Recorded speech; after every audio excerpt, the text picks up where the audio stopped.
Bonjour, bonsoir, tout dépendra de l'heure à laquelle vous me recevrez chez vous. Je suis Jenny, pour ceux qui ne me connaissent pas, et bienvenue sur ma chaîne Jazz TV, la chaîne de l'espoir. Donc, si vous êtes présent sur les réseaux sociaux, je pense que vous savez ce qui se passe actuellement dans la communauté congolaise précisément. C'est l'histoire de notre sœur Péniel et du frère Mike Kalambayi que j'aimerais qu'on essaie un peu de parler ici sur notre chaîne. Mais bon, contrairement aux autres, moi j'aimerais beaucoup plus parler de deux éléments que j'avais relevés dans le live que notre sœur avait fait. Donc, ces deux éléments se retrouvent aussi parmi les choses dont nous combattons dans notre chaîne. Vous voyez, donc voilà pourquoi j'aimerais un peu qu'on essaie d'en parler et de trouver une solution. Donc la sœur Péniel avait elle avait mentionné plusieurs choses dont j'avais retenu deux. C'était un, l'infidélité, et puis deux, les violences conjugales. Vous voyez, donc malheureusement, ces deux éléments se sont tellement répandus dans nos familles, dans les familles chrétiennes, dans des couples chrétiens, et c'est ce qui cause vraiment beaucoup de problèmes, vous voyez. Donc voilà pourquoi j'aimerais déjà qu'on parle de ces deux éléments. Donc l'infidélité, nous allons commencer par l'infidélité. Donc c'est vraiment répandu en Afrique, et ça cause de dommages dans des familles, comme je l'avais dit tout à l'heure.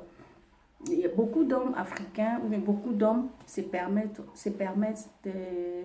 en plus de leurs épouses à la maison, d'avoir une, deux copines dehors. Je sais pas, c'est à la mode, ou ça fait du poids, ça leur donne je sais pas quoi. Bon, pourtant c'est pas bien du tout. Pourtant pour les hommes chrétiens, on va parler. Pour le païen, nous savons que quand quelqu'un ne reçoit pas Christ, il conduit sa vie comme il veut. Donc, vous pouvez parler, mais comme il n'est pas convaincu, il va continuer dans le mal. C'est que nous prions que le Seigneur touche le cœur de ceux qui ne le connaissent pas et qu'ils viennent aussi à lui. Donc, voilà, afin qu'ils soient sauvés.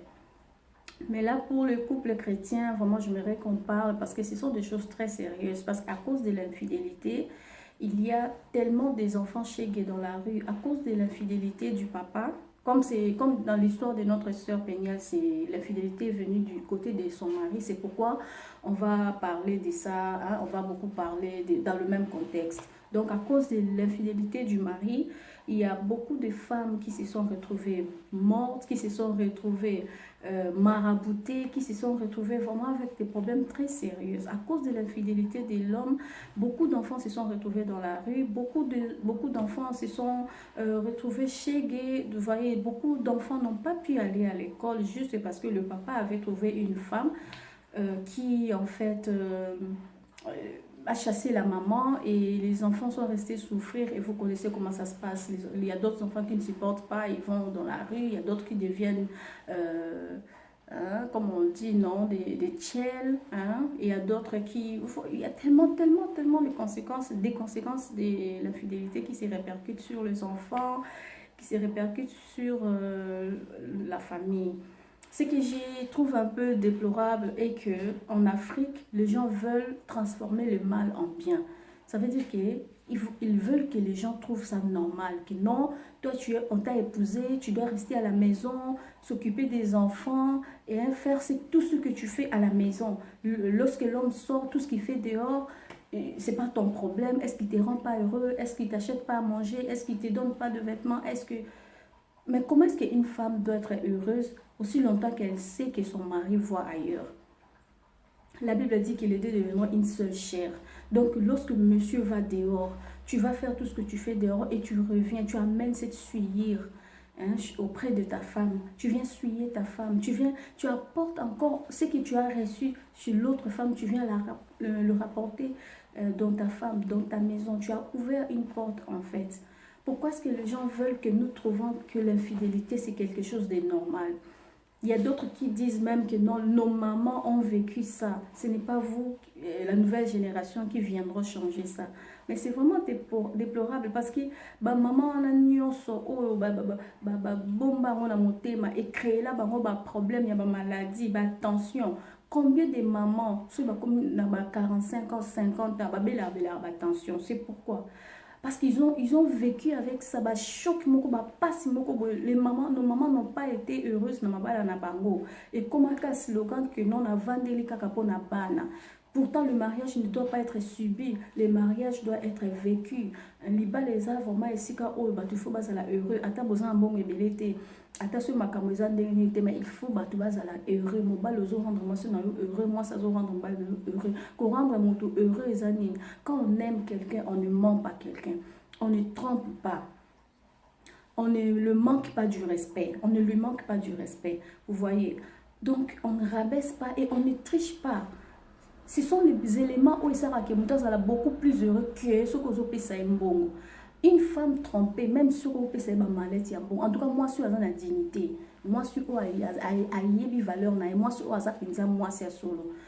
À tous vous avez mal, il y a bon, jamais vous allez heureux aussi longtemps que, oh, il y a mal, c'est que c'est temps, vous allez honnête, vous allez vrai naïe bablo kwana tant aux salangote moi ça n'a jamais que ça la heureux. Alors moi je me demande comment est-ce que nos hommes disent que non, ma femme elle est heureuse à la maison, elle a tout, elle a la télé, elle a les vêtements, elle mange bien, elle a la voiture, donc elle est heureuse. Non, c'est faux, vous faites erreur. Et pire encore, ils appellent à ma famille mon sous comme les beaux-frères à soutenir, le beau-fils, je voulais dire, beau-fils à soutenir, comme le beau-fils le soutiennent. Même si leur enfant se plaint, il dit que non, mon mari est trop volage, mon mari le voit ailleurs, il a trop de copines, il fait ça et ça. La famille lui dit de rester là, tu vas rester là. Le mariage n'a jamais été facile, le mariage n'est comme ça. Mais moi, je trouve ça vraiment passé. L'année 2019, il y a tellement de femmes qui ont perdu leur vie à cause de ce genre de choses. Je me souviens même qu'il y a une femme qui était décédée, mais avant ça, elle disait toujours à sa mère que je ne suis pas heureuse. Mon mari ne me rend pas heureuse parce que mon mari me fait souffrir. Mon mari a des maîtresses, ses femmes, ses copines de dehors se permettent même de m'appeler pour me parler, m'insulter. Donc je n'ai plus de valeur même sur mon avenir parce que mon mari, donc lui, il est catastrophe, vous voyez. Donc, alors, cette maman disait toujours à sa fille, oui, le mariage est toujours comme ça, tu sais, le mariage est comme ça, c'est pas toi qui vas changer ça, ça a toujours été comme ça, toi, contente-toi de ce que ton mari te donne. Ça, c'est quel conseil, ça? Ça, c'est quel conseil qu'une mère peut donner à sa fille? C'est vraiment déplorable. Et cette femme était morte comme ça. Pourquoi son mari, en plus de lui tromper, son mari l'a batté, son mari l'a frappé. Et c'est sur le lit de l'hôpital qu'elle a dit à sa maman, si je suis morte, tu m'as tué. Parce que tout le temps, je t'ai parlé, je voulais rentrer. Mais tu m'as toujours imposé de rester dans cette maison. Tu m'as toujours obligé de rester dans cette maison. Et c'est comme ça que la dame était décédée. Et c'est cette maman qui pleurait et disait ça. Les gens ont rapporté ça, vous voyez. Donc ce n'est pas bien. Quand l'environnement n'est plus bien, en tout cas, il faut partir. Il faut garder, il faut sauver sa vie. À quoi bon? Tu restes, tu t'accroches là où il y a de l'infidélité à répétition. Ça peut apporter de la maladie. Il y a beaucoup de maladies physiques comme spirituelles. C'est pas tout le monde qui a la chance d'être guéri des maladies mortelles. C'est pas tout le monde. Cette grâce n'a pas été donnée à tout le monde. Donc moi, j'aimerais vraiment que les femmes, nous soyons conscientes. Soyons conscientes de ce qui se passe, de ce que nous devons faire et sachons vraiment agir au bon moment, au moment opportun. Vous voyez, l'infidélité cause des problèmes. Il y a d'autres hommes, il a aimé une femme, il voulait seulement jouer. Mais quelle femme qui voudra qu'on joue avec elle? Il y a d'autres femmes dehors qui font recours même au fétiche parce qu'il veut prendre la place de celle qui est là à l'intérieur. Combien de femmes innocentes ont perdu leur vie à cause des batailles dont elles ignoraient l'existence? Combien? Pourquoi? Parce que l'homme n'est pas conscient. L'homme veut faire comme les autres. Il pense que c'est à la mode. L'infidélité, c'est quelque chose de mauvais. Il y a certains hommes qui donnent même des versets bibliques qui disent alors Salomon en avait combien, David en avait combien. Mais si vous lisez vraiment très bien votre Bible, vous allez voir que Salomon et David et d'autres hommes qui ont eu des maîtresses par-ci par-là, vraiment ces hommes sont passés à côté des choses qu'ils devaient accomplir avec Dieu. Ils ont commencé à les accomplir, mais lorsqu'ils ont commencé à voir des femmes par-ci par-là, le roi Salomon, on va d'abord parler du roi David. Le roi David, il devait normalement construire les temples. C'est lui qui devait construire les temples en fait. Mais après, il ne l'avait plus construit. Dieu lui avait dit, tu ne vas plus construire ces temples pour moi, c'est ton fils qui le construira. David, à cause de l'infidélité, à cause de... Il avait déjà sa femme à la maison, mais à cause de ça, il est allé même faire tuer Iri, le soldat, la convoitise. Il a vu que le soldat avait, lorsqu'il se promenait sur le toit de son palais, il a vu de loin la femme du soldat qui s'est baignée et c'était une très belle femme. Le roi David, il s'est permis d'envoyer ses soldats et il a demandé à ce qu'on le mette devant afin qu'il soit tué, juste pour qu'il prenne la femme de ses soldats. C'est ce qu'il a fait. Et cette chose a ouvert la porte à la mort dans la maison de David. David avait perdu son enfant. David avait perdu beaucoup de choses et le Seigneur n'était pas content par rapport à ça. Donc vous lisez seulement la Bible, vous voyez que David avait fait ça, mais lisez aussi les conséquences de ces actes-là. Il y a Salomon, pareillement. Salomon, c'est lui que Dieu avait béni avec la richesse et la sagesse qu'aucune personne jusqu'à nos jours n'a eu. Mais qu'est-ce qui s'est passé avec le roi Salomon? Il s'est mis à avoir des femmes, la gloire lui a tourné la tête. Il s'est mis à avoir des femmes par-ci, par-là. Qu'est-ce qui s'est passé? Le roi Salomon s'est retrouvé en train de faire l'idolâtrie, des choses que Dieu lui avait interdites. Les choses que Dieu, jusqu'à aujourd'hui, cette loi reste. Nous ne devons pas nous prosterner devant un Dieu de bois, une statuette ou je ne sais pas quoi. Le roi Salomon a fait ça. Pourquoi? Parce qu'il a aimé des femmes étrangères. Il a aimé beaucoup de femmes. Et voilà ce qui s'est passé. Donc, lorsque nous donnons des exemples comme ça, que non, le Salomon avait fait ça, lisez très bien les conséquences de ces actes-là que ces gens ont subis. Vous voyez? Donc, par rapport à l'infidélité, il y a tellement de choses. Il y a tellement de choses mauvaises qui arrivent lorsque le mari ouvre la porte à l'infidélité. Nous pouvons prendre tout ce que j'ai dit, le mettre aussi de l'autre côté, de l'autre sens. Ça veut dire que si la femme ouvrait la porte à l'infidélité ou faisait tout ça, mais tellement que je suis en train de parler par rapport au live de la sœur Péniel, donc l'histoire était que c'est le mari qui a fait ça. Voilà pourquoi aujourd'hui nous nous focalisons que sur le mari, vous voyez. Donc là, c'était par rapport à l'infidélité. Et deuxièmement, c'était les violences conjugales. Nous savons tous qu'est-ce que c'est les violences conjugales. Nous savons tous les inconvénients des violences conjugales, en fait. Vous voyez. Et nous sommes déjà au 21e siècle. Ce n'est plus comme avant. Il y a même d'autres... J'ai vu aujourd'hui des gens qui écrivaient, des gens qui disaient que non, les femmes, vous êtes trop insoumises. Donc, quand on vous frappe comme ça fait partie de l'éducation. Mais non, c'est pas vrai. Moi, je pense que si le mari constate que son épouse n'est pas respectueuse, par exemple, la première démarche à faire, c'est de ramener l'enfant, en fait, auprès de ses parents ou d'appeler les parents et de donner les rapports afin que les parents eux-mêmes prennent charge de cela. Ou alors, il y a aussi le dialogue. Lorsqu'on dialogue entre époux, hein, mari et femme, lorsqu'il y a le dialogue entre vous, je pense que ça donne aussi de bonnes solutions. Mais la violence, c'est vraiment quelque chose que nous ne conseillons pas, que nous ne voulons pas, que nous refusons en fait. Quelle que soit le raison, non. Et plus encore, une femme enceinte, prendre dans la ceinture, la frapper, je sais, non, franchement, nos frères, nos yayas, nos papas, nos petits frères, changez s'il vous plaît, essayons de changer les choses. Avec tout cela, nous faisons peur à ceux qui sont derrière nous, à ceux qui veulent se marier. Nous leur faisons peur. Ils ont peur de se marier parce qu'il y a tellement de choses négatives qui se passent dans le mariage. Nous ne devons pas essayer de convertir le mal en bien. Le mal reste mal. L'infidélité, c'est de l'infidélité. Non, c'est possible. C'est possible que tu menes combat en abissonnant ensemble, les femmes et les hommes. C'est possible. C'est possible de dire que non, on ne veut plus de l'infidélité. J'épouse ma femme, je reste avec ma femme pour l'éducation de mes enfants. Pas plus tard qu'hier, il y a un ami qui me parlait. Il a dit que bon, je parlais avec mon père. Tu sais, mon père, il m'a beaucoup conseillé. Ça m'a vraiment fait plaisir et ça m'a même donné, ça m'a fait couler des larmes en fait. Mon père, c'est un très bel homme. C'est lui, hein, c'est pas moi, c'est lui dans son père.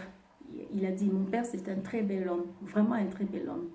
Et sa beauté, il a utilisé sa beauté en fait. Donc, il avait tellement de copines, même lorsqu'il a épousé la mère de cet ami, il avait toujours des copines par-ci, par-là. Du coup, avec tout l'argent qu'il avait, il n'a jamais pu faire quelque chose de bien en fait. Il n'a pas acheté une maison, il n'a rien fait du tout parce qu'il devait tout le temps dispatcher, distribuer l'argent par-ci, par-là. Et il a parlé à son fils, il a dit, aujourd'hui que je suis vieux, j'ai compris que j'avais commis beaucoup d'erreurs. Et si on me donnait la chance de recommencer, je ne le ferais pas. Je serais restée avec ta mère et faire beaucoup de choses que de faire tout ce que de perdre tout ce que j'ai perdu là. Je n'ai rien gagné. Donc le conseil qu'il donnait à son fils, c'était de toi, en tout cas, ne fais pas comme moi. Épouse ta femme, reste avec ta femme, ayez vos enfants, vieillissez ensemble et c'est ça la réussite des normes. Et cet ami, c'est un blanc, c'est un ami blanc qui m'a parlé de ça. Et j'étais vraiment émue, j'ai trouvé vraiment que c'était un très bon conseil que je m'aurais parlé ici. Vous voyez, le mal reste mal, l'infidélité c'est le mal. Ne venez pas nous faire accepter ça, que non, hein, les autres ont vécu ça, ils ne sont pas morts, vous aussi vous devez... Non, non. Il y a beaucoup de femmes en Afrique qui ont envie de parler, mais ils ne savent pas par où commencer parce que on leur dira non, reste, ça a toujours été comme ça.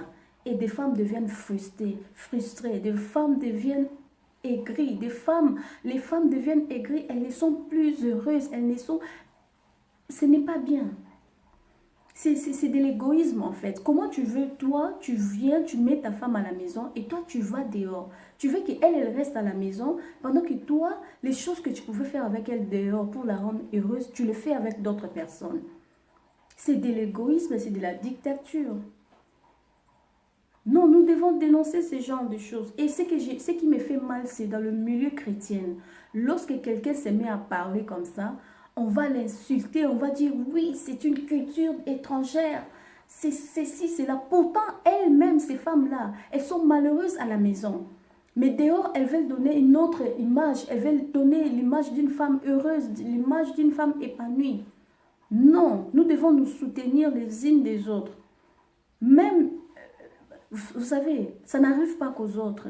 Aujourd'hui, nous sommes en train de voir la sœur Péniel ou les autres en train de souffrir dans ces histoires. Nous sommes mères, nous sommes sœurs.